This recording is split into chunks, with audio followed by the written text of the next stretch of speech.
Hello everyone, welcome to class 4. I am your science teacher and today we will do a short revision of lesson 4 and then we will solve exercise of lesson 4. Before starting lecture, let me tell you learning objectives of today's lecture. These lessons will help you to learn about matter, to study different state of matter and to know how one state changes into another state. Do you remember what is matter? Matter is made up of very tiny particles and these particles are so small that we cannot see them with naked eyes. It has been observed that matter exists in nature in different forms. Some substances are rigid and have a fixed shape like wood and stone.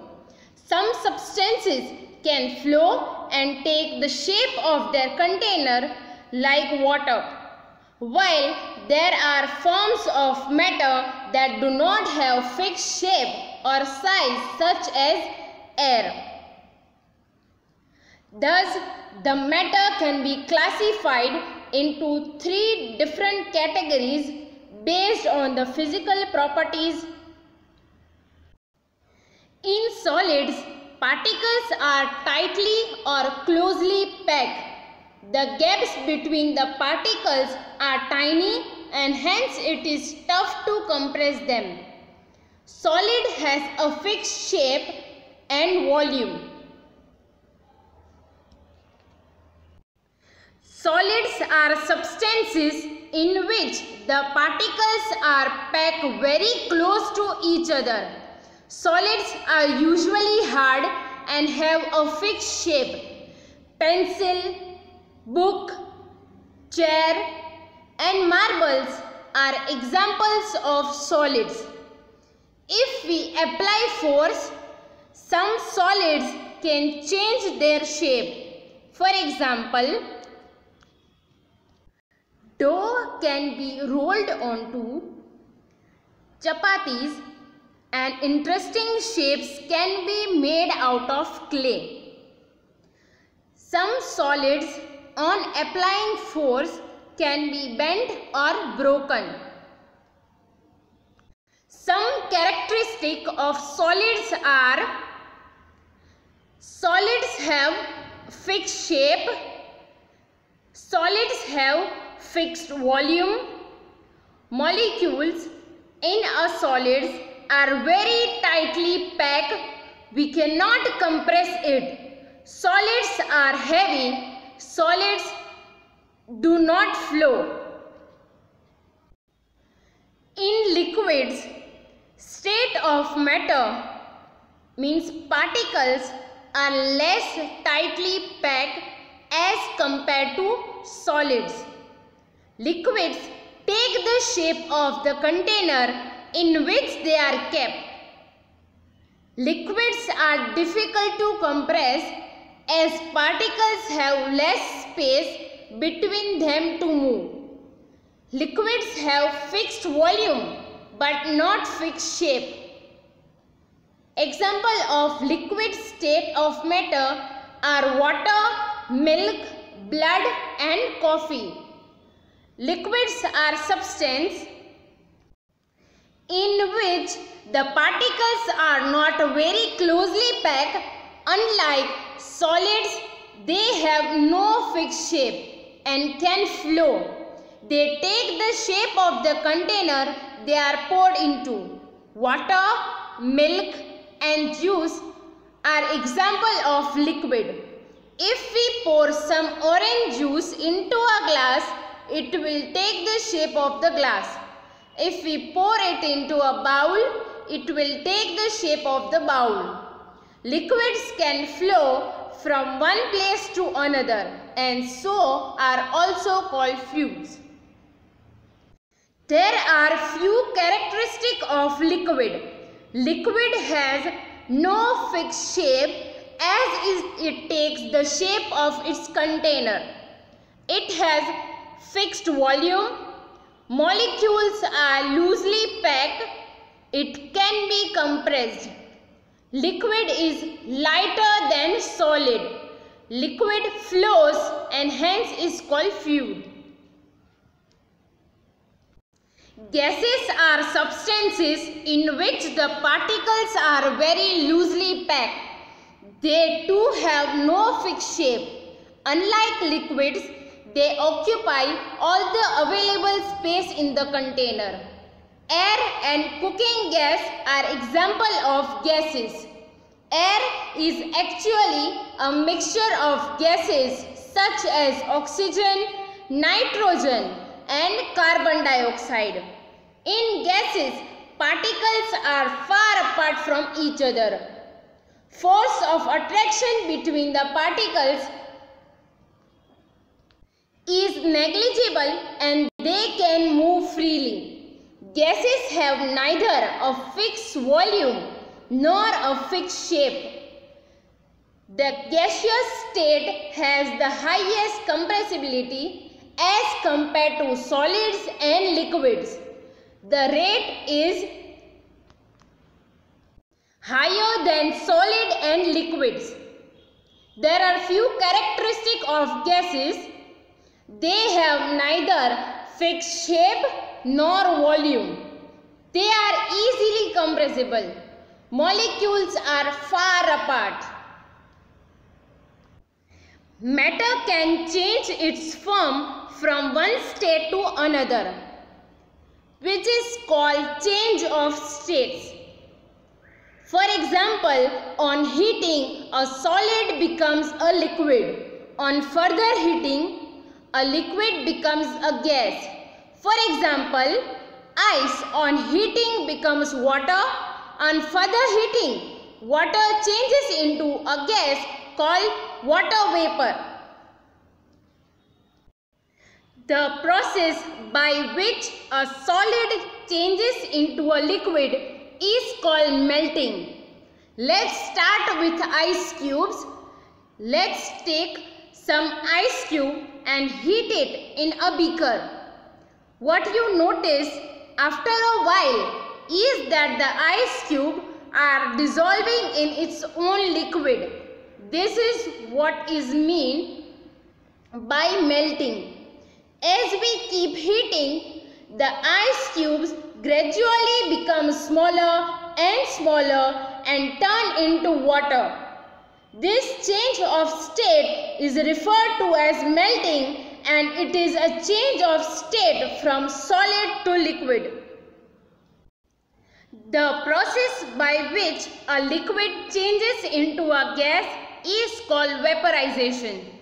Vaporization can happen by evaporation and boiling. Boiling process of change of liquid into a vapor at particular temperature and pressure from all parts of the liquid. Boiling is a bulk process and takes place throughout the liquid. When we supply heat energy to liquid, the particles start moving faster. At a certain temperature, a point is reached when the particles have enough energy to break free from the forces of attraction of each other. At this temperature, the liquids start changing into a gas vapor. The temperature at which a liquid starts boiling at the atmospheric pressure is known as its boiling point. Pure liquids have fixed boiling point. It can be considered as the criteria of purity. The constant temperature at which a liquid changes to vapor under normal atmospheric pressure is called the boiling point of the liquid. Condensation is the process by which water vapor in the air is changed into liquid water. In other words, the water in the air, a gas known as water vapor. You can also think of condensation in terms of being the opposite of evaporation or the process of liquid turning into a gas. This happens when a pot of water is boiled on the stove. The steam, another form of water vapor, and bubbles you see in the boiling pot of water are evidence of the liquid being changed into gas. The process of change of matter from a liquid state to a solid state is called freezing or solidification. The constant temperature at which a liquid changes into solid by giving out heat energy or cooling is called the freezing point of the liquid. Freezing of water into ice is a form of solidification. If you fill water in an ice tray and keep it in the freezer, you will see that after some time the water turns into ice. A solution is formed when two or more substances mix together such that they are evenly distributed. The substance that dissolves is called the solute. The substance in which the solute dissolves is called solvent. The substance in which the solute dissolves is called solvent. A solute and solvent together form a solution. If we add salt to water, the water turns salty. In the same way, we can add sugar to warm milk and observe what happens. You will see that in both the cases, the salt and the sugar mix with the liquid and dissolve in it. Salt and sugar are the solute, water and milk are the solvent, and the salty water and sweet milk are solution. Solute and solvent are the part of the solution, where the dissolved matter in any solution or mixture is called as the solute, while the liquid or gas that dissolved another liquid, solid or gas is called the solvent. A solution can be defined as the mixture of two or more substances. So in a solution, the substance which gets dissolved is solute, whereas solvent is the substance in which the solute will dissolve. There are many products in day-to-day life prepared by the mixture of one or many solutes and solvent, which forms a solution. These products are medicine, soap, tea, coffee, lime juice, etc. Now let's revise separation of substances. To separate means to remove. Do you know why do we wash our hairs? Yes, we wash it to remove all the dirt and oil. That means we are separating the dirt and oil from our hairs. Separation of substances is very useful in science as well as in our daily life. There are two kinds of substances, soluble and insoluble. Soluble substances are those substances that dissolve completely in a solvent to form a solution. For example, salt and sugar are soluble in water. Insoluble substances are those substances that do not dissolve completely in a solvent. For example, sand and chalk are insoluble in water. There are many ways in which we can separate substances from a solution. Soluble substances can be separated by heating the solution. For example, salt can be separated from the salt solution by heating the salt solution. Water evaporates on heating and the salt particles are left behind. In filtration, a solution containing insoluble substance is passed through a filter paper. On doing so, the liquid passes through the filter paper, while the insoluble substances gets retained on the filter paper. For example, sand and water can be separated by filtration. Now this is another method for separation of substances. During sedimentation, the liquid is left undisturbed for some time. The heavy insoluble solids settle down at the bottom. This process in which insoluble substances settle down is called sedimentation. Then the upper clear liquid is poured into another container without disturbing the insoluble solids. This process is called decantation. Now let's solve exercise of lesson 4. Question 1. Choose the correct option. First MCQ.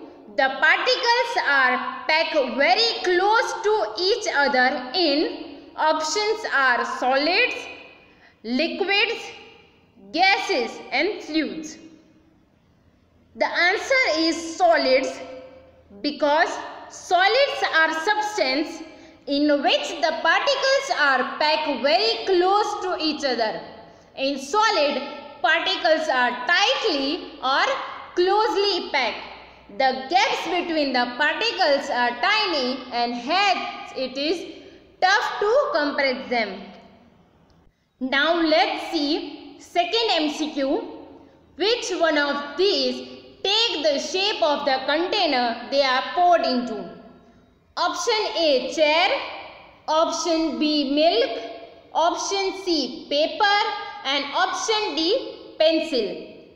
The answer is milk because things like water, milk, juices can take the shape of the container they are poured into, because liquids are substances in which the particles are not very closely packed.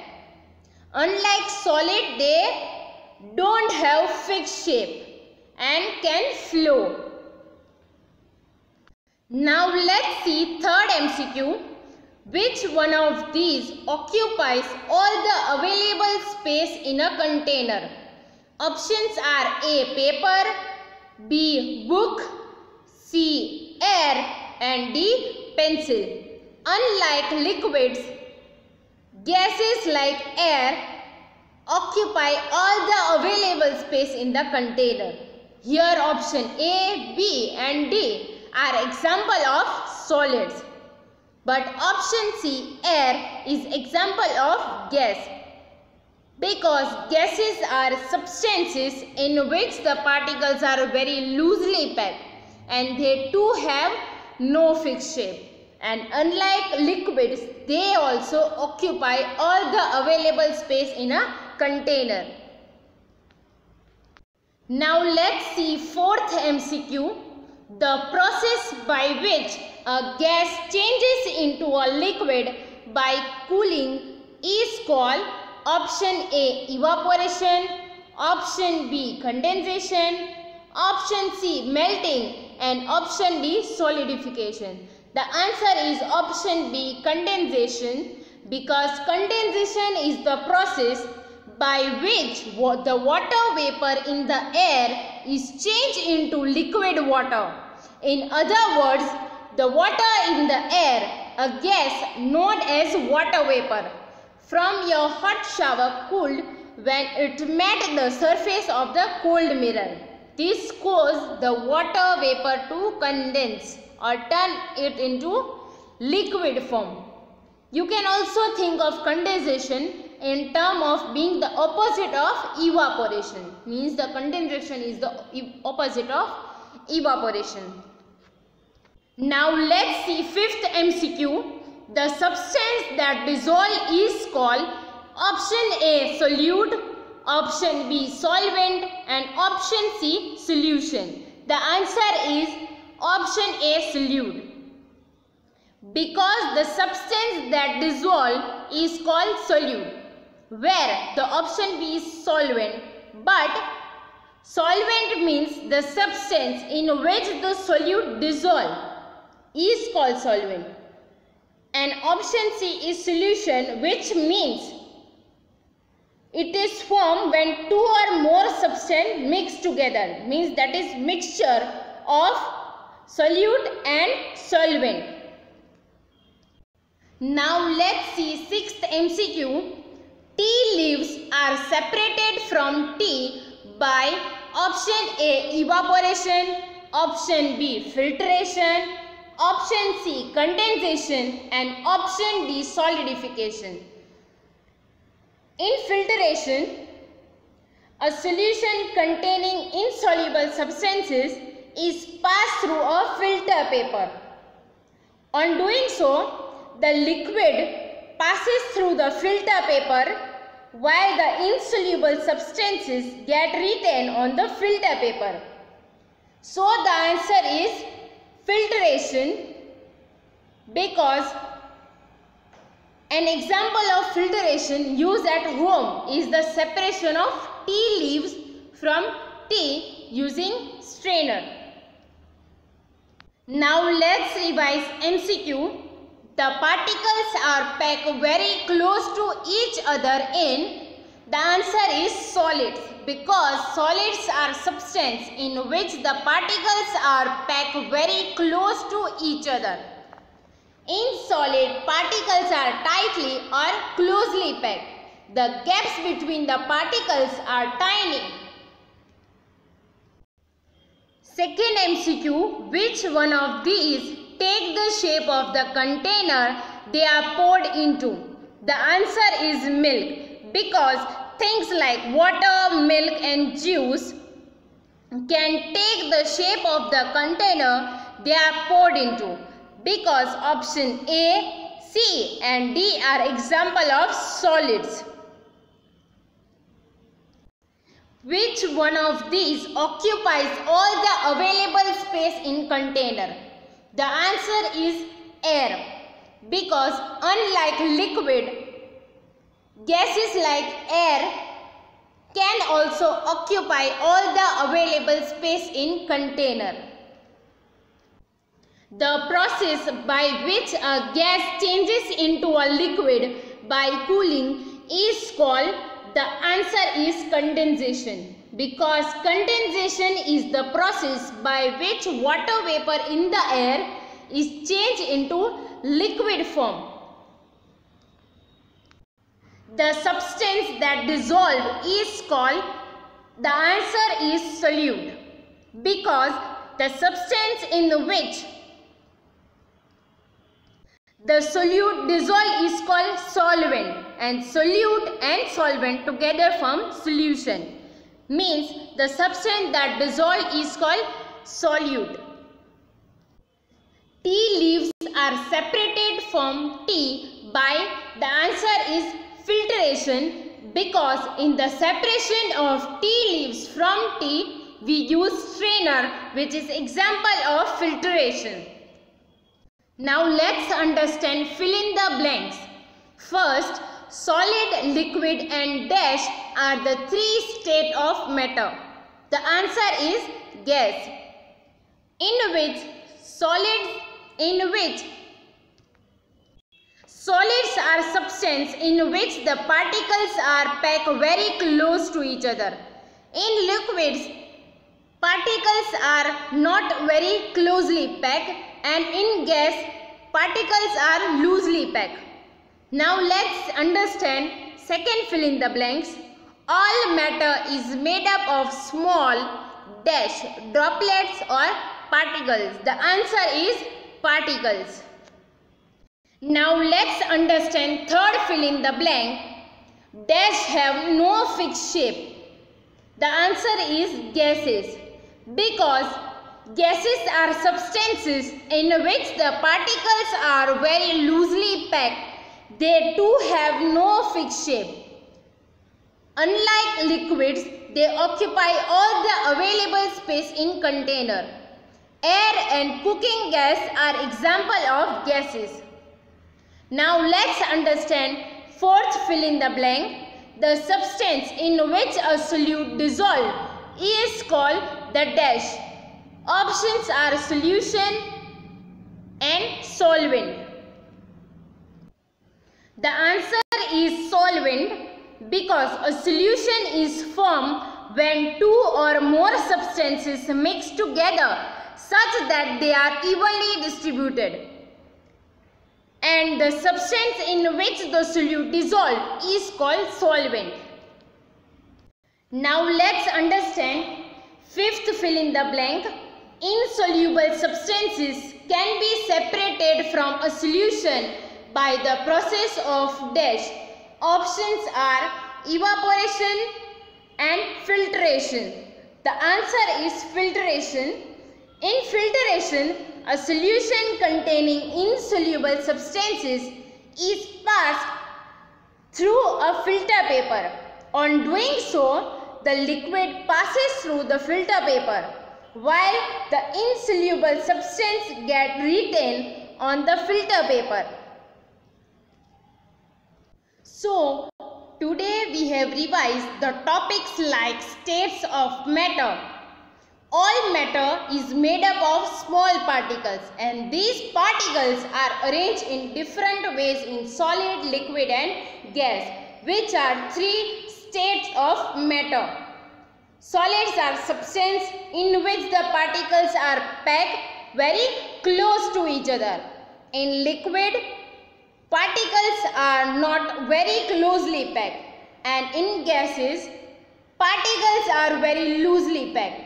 The second topic, change of state, means matter can change its form from one state to another, like in melting, through vaporization, condensation, solidification. Then the third topic, separation of substances.